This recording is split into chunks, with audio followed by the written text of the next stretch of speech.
हाँ, सूरदास आगे क्या कह रहे हैं? अभी तो उन्होंने कहा हमारे हरी हारी की लकड़ी छूटेंगे नहीं भाई, फेविकोल का जोड़ है ये। हमारा कृष्ण से कैसा जोड़ बन गया है? हार्वी की लकड़ी जैसा, यानी कि फेविकोल के जोड़ जैसा जो मजबूत जोड़ है, तो टूटने वाला नहीं है। अब क्या कह रहे हैं आगे वो दो भली करी अब आए, विधि कुलाल कीने कांचे गढ़ते तुम आन पकाए, और रंग दीनो हो कान सांवरे अंग अंग चित्र बनाए। अब बताइए अंग अंग में कौन सा अलंकार है? शब्द की पुनरावृत्ति हो रही है, अर्थ एक ही है। याते गरे न नैन नेहते अवधि अटा पर छाए, और ब्रज करी अवा जोग ईंधन करी सुरत आने से लगाए, और फूक उसास बिरह प्रजरानी संग, और ध्यान दरस से राय, और भरे संपूर्ण सकल प्रेम जल चूमन न काहू पाए, और राज काल ते गए प्रभु नन नंदन कर लाए। है या नहीं आपके? ये वाला नहीं है? हाँ ठीक है, ठीक। अब देखो, इस पद को पढ़ाने से पहले मैं आपको एक छोटा सा दृश्य दिखाना चाहूंगी, आप उस दृश्य को देखिए। हमने तो वो दृश्य बहुत बार देखा है, क्योंकि हमारे समय में तो जो कुम्हार का व्यवसाय था वो काफी प्रचलित था। हमारे आसपास कुम्हार रहते थे और हम देखते थे वो बर्तन कैसे बनाते हैं, बर्तनों को कैसे पकाते हैं। मुझे नहीं मालूम आप लोगों ने कभी देखा है नहीं देखा। आपने देखा है कि कुम्हार बर्तनों को कैसे पकाता है? Very good, very good. तो देखो क्या होता है, कुम्हार अपने कोई भी बर्तन बनाता, घड़ा बनाए, कोई भी चीज बनाता है, तो वो कच्ची मिट्टी का होता है उस समय। अब उसको पकाना जरूरी होता है। पहले तो उसका मिट्टी जैसा रंग होता है, फिर आपने देखोगा बाजार में तो लाल लाल रंग के बिकते हैं, या फिर चित्र वित्र बना देते हैं, है ना। तो वो रूपक यहाँ पर प्रस्तुत किया है। तो जो कुम्हार जिसमें वो बर्तन पकाता है ना, तो आपने देखोगा खूब बड़ा एक गोल सा बना लेता है, उसमें लकड़ी और कंडे सब, एक भट्टी टाइप की बना लेता है। उसको भट्टी नहीं कहते, उसको कहते हैं आवा। क्या कहते हैं उसको? आवा। कुम्हार का आवा, जिसमें बर्तन पकाए जाते हैं, उसको क्या कहते हैं? कुम्हार का आवा। तो आपने देखा होगा खूब सारे बर्तन पका देते, रख देते, फिर ऊपर से सारे गोबर के जो कंडे वगैरह होते हैं ये सब उसके चारों तरफ लगा देते, फिर उसमें आग लगा देते हैं, फिर वो जलता है तो उसकी अग्नि से जो मिट्टी का बर्तन है कच्चा, वो क्या हो जाता है? पक जाता है और उसका रंग लाल हो जाता है। उसके बाद फिर कुम्हार क्या करता है, जैसे वो बर्तन निकालता है, फिर उसको सजाता है। आपने देखा होगा सफेद खड़िया से उस पर चित्र वगैरह बनाता है, तभी तो बेचने के लिए जाता है। देखा है आपने ये चीज? है तो देखो वही दृश्य यहाँ पर उपस्थित किया है, उसी से तुलना करिए। एक रूपक स्थापित कर दिया है गोपिकाओं ने कि ऊदो भली करी अब आए। हे ऊदो, तुमने बहुत अच्छा किया कि तुम आ गए। अब ये बताइए, ये गोपियां वास्तव में खुश हो रही है या व्यंग्य कर रही है? व्यंग्य कर रही है। जब अपन कोई अनिश्चित व्यक्ति अपने पास आके जबरदस्ती खड़ा हो जाता है तो अपन क्या करते हैं लास्ट में? उसमें टोंटी तो कसते हैं, तो टोंट कस रही है, वो व्यंग्य कर रही है, ताना मार रही है। ऊदो बहुत अच्छा किया कि तुम आ गए। और यहाँ क्या किया है कि सखियों ने उस नकारात्मकता में सकारात्मकता की बात बताई है, यानी कि और ज्यादा दृढ़ता बताइए कृष्ण के प्रति। तो कह रहे हैं ऊदो भली करी अब आए। हे ऊदो, तुमने बहुत अच्छा किया कि तुम आ गए, क्योंकि तुम हमको निर्गुण ब्रह्म का उपदेश दे रहे हो। हमारा मन बदलने के लिए तैयार नहीं है, यानी कि हम तो कृष्ण की ही भक्ति पर अड़े हुए हैं, और तुम जोर लगा चुके हो पूरा, फिर भी तुम्हारा मन नहीं बदल पाए ना। मतलब क्या हुआ? हमारी परीक्षा होगी कि वास्तव में हम कृष्ण को प्रेम करते हैं या नहीं करते हैं। अब पक्का मालूम पड़ गया अब तो हमको, तो दुनिया की कोई भी ताकत आ जाए हमें वो कृष्ण से दूर नहीं कर सकते। तो अच्छा होगा कि तुम आ गए, कम से कम हमारी परीक्षा तो हो गई, मालूम तो पड़ गया कि हाँ हम कृष्ण से कितना प्रेम करते हैं। तो ऊदो भली करी अब आए। अब देखो, अब आए, अब का आ और आए का आ, वर्ण की आवृत्ति होगी, अक्षर की आवृत्ति होगी, मतलब अनुप्रास अलंकार। कौन सा अलंकार? विधि कुलाल कीने कांचे घड़ते तुम आन पकाए। विधि माने भगवान, भगवान रूपी कुम्हार। अब देखो, भगवान को कुम्हार कह दिया, एक कह दिया, रूपक अलंकार। भगवान रूपी कुम्हार ने हमको एक कच्चे घड़े की तरह बनाया था। सखियां अपने आप को क्या कह रही हैं? कच्चा घड़ा। रूपक स्थापित कर रही है, समझे? रूपक अलंकार है। विधि कुलाल कीने कांचे घड़, विधि ने, भगवान रूपी कुम्हार ने, जैसे कुम्हार मिट्टी के कच्चे घड़े बनाता है, ऐसे भगवान ने हमको कच्चे घड़े की तरह गढ़ा था। तुम आन पकाए, तुमने आकर उनको पका दिया। जैसे कुम्हार अपने कच्चे घड़ों को, कच्चे बर्तनों को पकाता है अग्नि में, तुमने भी पका दिया। तुमने भी हमारी परीक्षा ले ली, और उस अग्नि परीक्षा में हम पक गए कि नहीं, कृष्ण के प्रति तो हमारा प्रेम बहुत ही पक्का है। रंग दीनो हो कान सांवरे, अंग अंग चित्र बनाए। और जैसे कुम्हार जब अपने बर्तन बनाता है, घड़े बनाता है, तो उसको पहले पकाता है, और पकाने के बाद उसमें कलर करता है। आपने देखा वो गेरू जैसा कलर कर देता है, और फिर उस पर चित्र बनाता है। ऐसे तुमने भी हमारा जो कृष्ण के प्रति जो प्रेम है ना, उस रूपी घड़े को पका दिया है, और रंग दीनो हो कान सांवरे, और उस प्रेम को काने के रंग में रंग दिया है। काना का रंग कैसा है? सांवला है, नीले रंग से दर्शाया जाता है। तुमने भी हमारे उस घड़े को पहले तो पकाया और फिर कन्हैया के रंग में रंग दिया। जैसे कुम्हार अपने बर्तनों को रंग से रंगता है, ऐसे तुमने हमको किसमें रंग दिया?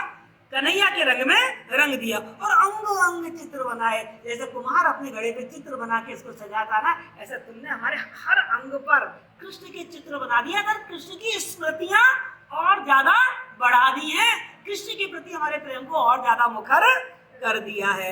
और याते गरे ना नैन नेहते। अब एक बात तुमने देखा होगा, जो कच्चा बर्तन होता है कुम्हार का, यदि उस पर पानी गिर जाए तो वो गलेगा या नहीं गलेगा? मिट्टी का बर्तन गल जाएगा। हाँ, और पके में तो अपन पानी भरते हैं, गलता है क्या वो? नहीं। अब हमारा प्रेम गल नहीं पाएगा, क्योंकि तुमने हमारे प्रेम को क्या कर दिया है? पका दिया है। अब नहीं गलने वाला।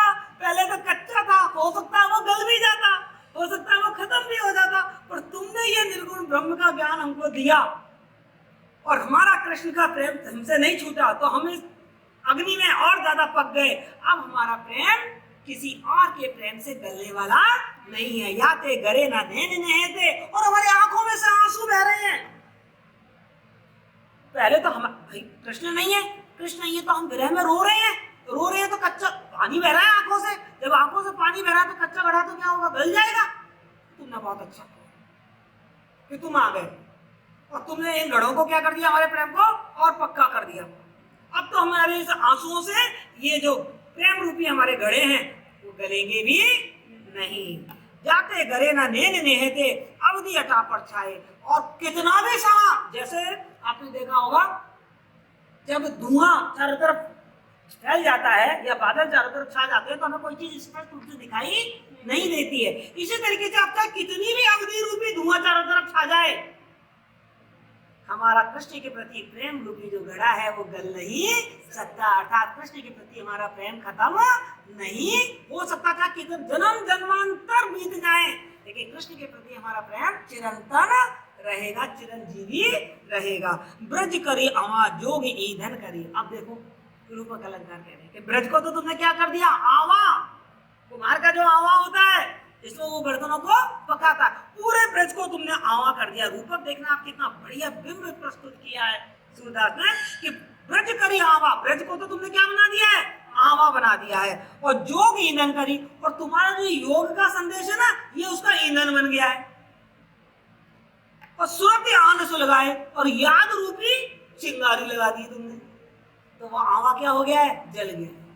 पहले तो ब्रज के लोग फिर भी थोड़े शांत हो गए थे, पर तुम्हारे आने से पूरा ब्रज क्या बन गया? आवा बन गया है। और तुमने योग की लकड़ी लगा दी और याद की माचिस लगा दी। अब तो पूरा ब्रज धू धू करके जल रहा है। किस चीज में जल रहा है?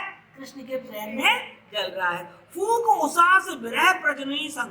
और जो हमारी सांसें हैं, भाई अग्नि जल रही है, अब अग्नि को तुम्हें ज्यादा प्रज्वलित करना हो तो तुम क्या करते हो? फूंक मारते हो? नहीं मारते हो?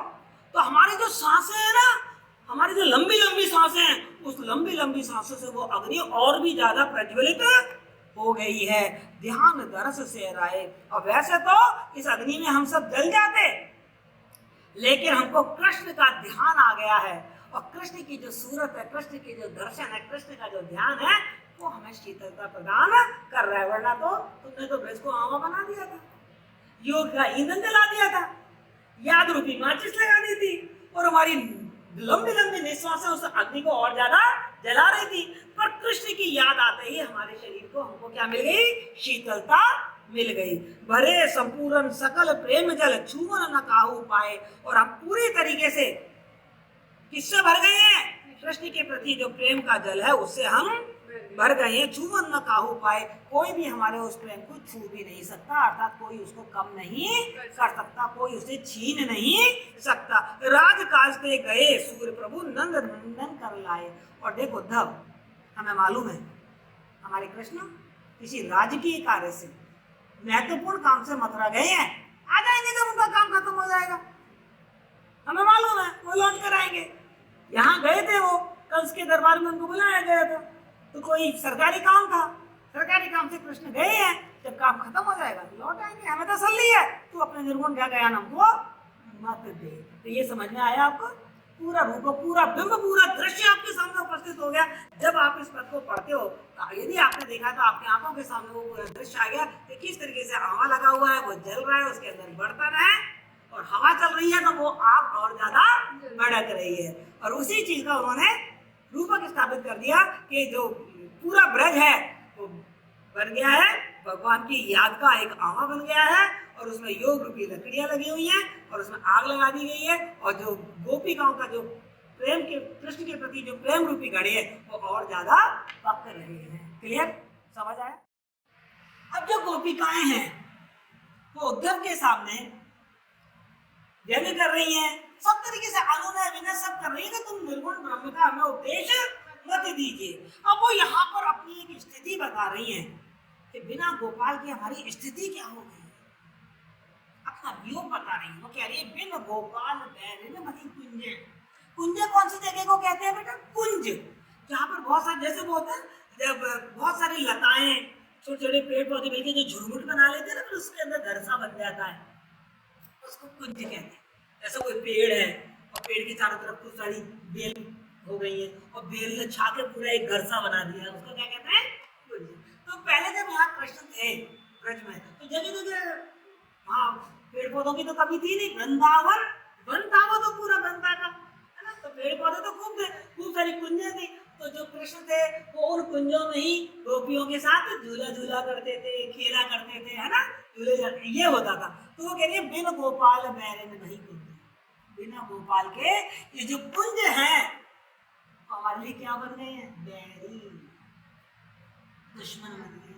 कभी तो हम यहाँ आने के लिए तरसते थे, कृष्ण के साथ खेलेंगे, कूदेंगे, रास रचाएंगे, नाचेंगे, गाएंगे, झूला झूलेंगे, उनकी बांसुरी सुनेंगे। लेकिन अब ये जो कुंज है वो हमारे लिए क्या बन गई है? दुश्मन बन गया। देखो बिन, बिन का बा, बैरिन, बैरिन का बै, बताइए कौन सा अलंकार? अनुप्रास अलंकार। बा बा एक ही वर्ण दो बार आ गया। जब अक्षर की पुनरावृत्ति हो तो अनुप्रास अलंकार, जब शब्द की पुनरावृत्ति हो तो पुनरुक्ति विकास। ठीक है?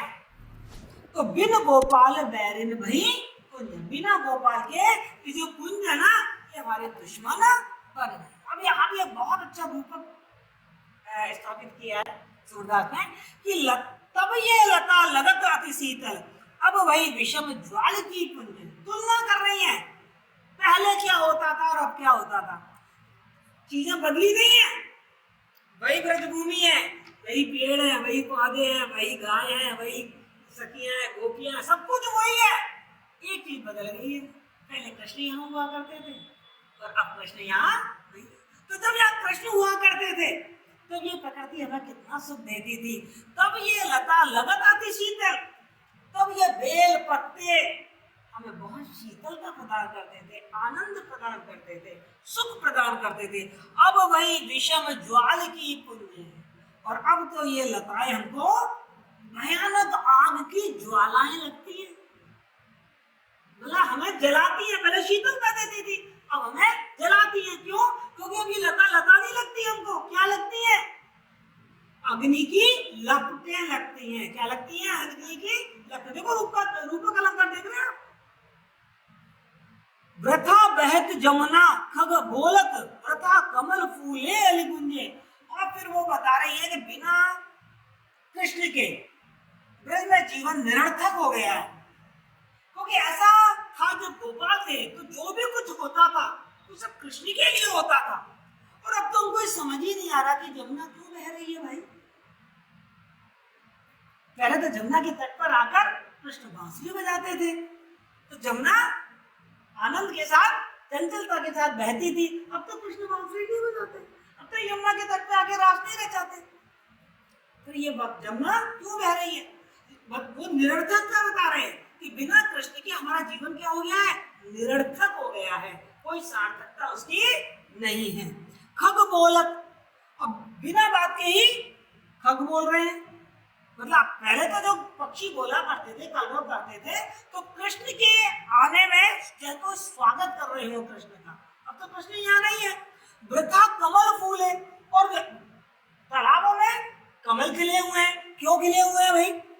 पहले तो कमल इसलिए खिल जाते थे कि कृष्ण को देखते ही वो खुश हो जाते थे, तो खिल जाते थे। मतलब कमल का खिलना एक तरीके से खुश मना होता था, जैसे कृष्ण आए ऐसे कमल खिल जाते थे। अली गुंजे, अली मानी भंवरे, और चारों तरफ भंवरे इसलिए मंडराते रहते थे क्योंकि कृष्ण प्रेम से पूरित यहाँ पर आनंद रास रचाते थे। तो अब ये क्यों हो रहा है?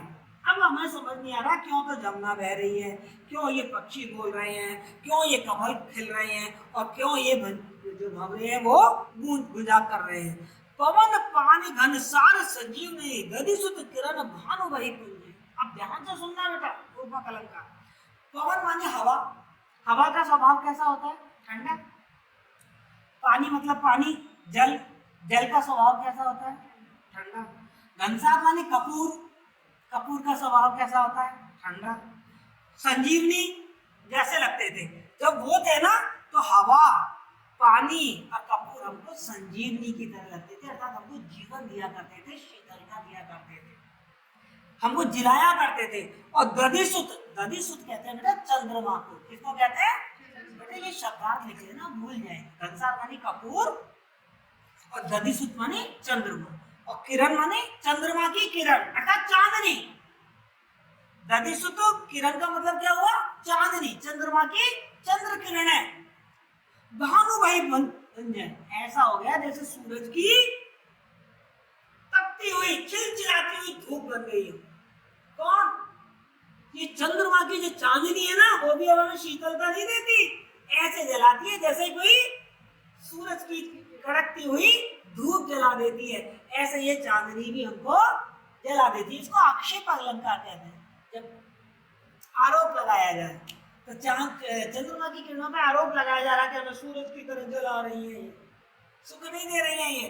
और जब कृष्ण हुआ करते थे तब ये चांदी की चंद्रमा की किरणें हमें सुख दिया करती थी। पवन, पानी और कपूर ये हमें जीवन दिया करते थे, और अब ये कैसे हो गए हैं? अब ये सब सूर्य की कड़कती धूप की तरह हमें जला रहे हैं, चाहे वो पवन हो, चाहे वो पानी हो, चाहे वो कपूर हो, और चाहे वो चंद्रमा की किरणें हो। उन्होंने अपना स्वभाव छोड़ दिया, शीतलता देना छोड़ दिया, तो हमें कड़कती हुई धूप की तरह तपा रही हैं। हे उधो कहियो माधव से, हे उधो तू क्या संदेश लेके आया है? हम तुझे संदेश दे रही हैं, और ये संदेश जाकर तू कृष्ण को सुना देना। ये उदो कहियो माधव सो विरह कदन करी मारत लंजे। हे उदो, कृष्ण से जाके कहना कि उनकी विरह रूपी कटार, फिर रूपक अलंकार आ गया। कदन मानी कटार, कदन मानी क्या है? कटार। बेटा इस वाले पद में बहुत सारे कठिन शब्द हैं, ब्रज भाषा के शब्द हैं, आपको नहीं आते हैं, ये शब्दार्थ आप लिख ले दो, ठीक है? फिर जब दोबारा समझ में नहीं आया तो मेरे से दोबारा से पूछ लेना। तो विरह कदन, देखो विरह को कदन बता दिया, विरह को कटार बता दिया, रूपक अलंकार। तू माधव से जाके कहना कि उनकी विरह रूपी कटार ने मार मार के, कटार मार मार के हमको क्या कर दिया है? लिंज पुंज कर दिया है, हमारी सारी ताकत को खत्म कर दिया है, घायल कर दिया है हमारे शरीर को। मार तो लुंजे, मार मार के हमको क्या कर दिया है? लुंजे, घायल कर दिया है, हमें कमजोर कर दिया है। सूरदास प्रभु को मगजोवत, सूरदास जी कह रहे हैं कि गोपिकाएं उद्धव से कहती हैं हम तो केवल कृष्ण का रास्ता जो रहे हैं, अर्थात उनकी प्रतीक्षा कर रहे हैं। मग मानी रास्ता, जोत मानी प्रतीक्षा कर रहे हैं, हम तो उनकी प्रतीक्षा कर रहे हैं। अखियां बही वरण ज्यों गुंजे, देखो फिर समानता बता दी, मानो उत्प्रेक्षा अलंकार।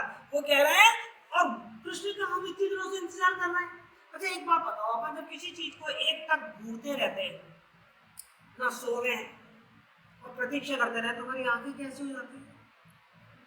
लाल हो जाती है ना, आंखें लाल हो जाती है। जब सोओगे नहीं तो क्या होती है? आंखें लाल हो जाती है, और एक ही तरफ देखते रहोगे एक तक तो आंखों का रंग कैसा हो जाएगा? लाल। तो सखियों का रंग, आंखों का रंग कैसा हो गया है? लाल। और कैसा लाल हो गया है? अखियां बही वरण ज्यों गुंजे। बेटा गुंजे एक बहुत ही ब्लड रेड कलर का एक छोटा सा फल होता है जो झाड़ियों में उगता है, जैसे बेर होता है ना, बहुत ऐसा करके इतना बड़ा होता है, चेरी जैसा बिल्कुल एकदम लाल। वो कहता है हम रास्ता देख देख के, कृष्ण का रास्ता देख देख के हमारी आंखें उस गुंजे फल की तरह हो गई, गुंजे फल की तरह लाल हो गई हैं। अर्थात हम उनकी विरह में याद कर रहे हैं और हम बहुत विरह में व्यथित हैं। हमारी आंखें भी उनका रास्ता देख देख के थक गई हैं। आंखें लाल हो जाने का मतलब क्या है? थक गई हैं। क्लियर बेटा? यहाँ तक समझ में आया आपको? तो आज अपन यही खत्म करें, बाकी